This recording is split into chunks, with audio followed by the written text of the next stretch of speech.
యేసుక్రీస్తు నామములో ఈ ఉదయకాలం మీ అందరికీ నా శుభవందనాలు.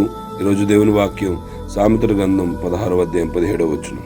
తన ప్రవర్తన కనిపెట్టుకున్నవాడు తన ప్రాణమును కాపాడుకొనును. ఈ లోకంలో ప్రతి మనిషిని కూడా ఆ వ్యక్తి యొక్క ప్రవర్తన బట్టే గౌరవించడం, సన్మానించడం, ఆ వ్యక్తిని ఈ లోకంలో అందరూ కూడా చూసే విధానం ప్రవర్తన మీద ఆధారపడి ఉంటుంది. ఒక వ్యక్తి యొక్క ప్రవర్తన చెడిపోతే ఆ వ్యక్తిని ఎవరు గౌరవించలేరు. ఆ వ్యక్తికి ఎంత ఆస్తి అయినా ఉండొచ్చు, ఎంత సంపద అయినా ఉండొచ్చు, ఎంత పేరు ప్రఖ్యాతులైనా ఉండొచ్చు, అధికార బలమైనా ఉండొచ్చు. ప్రవర్తన సరిలేదు అంటే ఆ వ్యక్తిని ఎవరు కూడా గౌరవించరు. అందుకే దేవుని మాట చెప్పిన ప్రకారం మన ప్రవర్తన కనిపెట్టుకుంటే మన ప్రాణాన్ని కాపాడుకోగలం.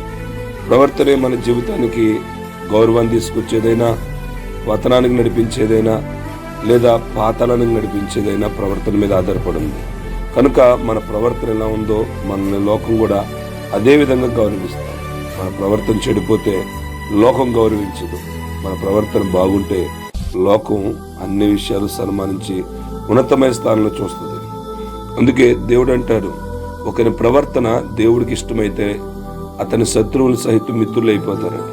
అవును కదా, మన ప్రవర్తన బాగుంటే శత్రువు ఎవరుంటారు?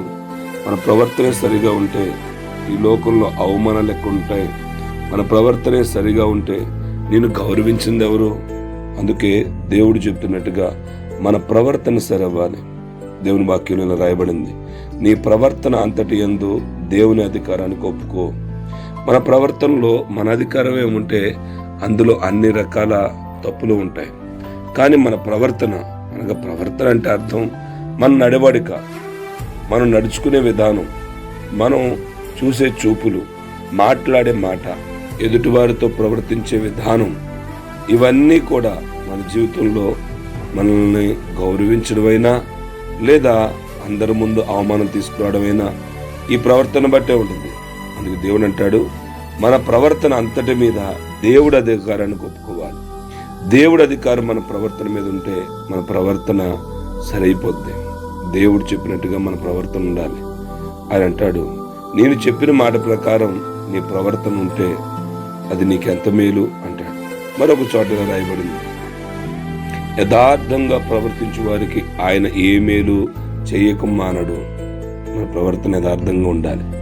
నీతిగా, న్యాయంగా, నిజాయితీగా, ఏ తప్పు లేనిదిగా, అబద్ధం లేనిదిగా, మోసం లేనిదిగా, ఈ లోక సంబంధంగా పైన ఒకటి లోపల ఒకటి పెట్టుకుని ప్రవర్తించే విధంగా కాకుండా యథార్థంగా ప్రవర్తిస్తే, ఉన్నదన్నట్టుగా ప్రవర్తిస్తే దేవుడు చేసే మేలు ఖచ్చితంగా మన జీవితంలో చేస్తారు. మన ప్రవర్తన బట్టే మన జీవితానికి మేలు జరుగుతుంది.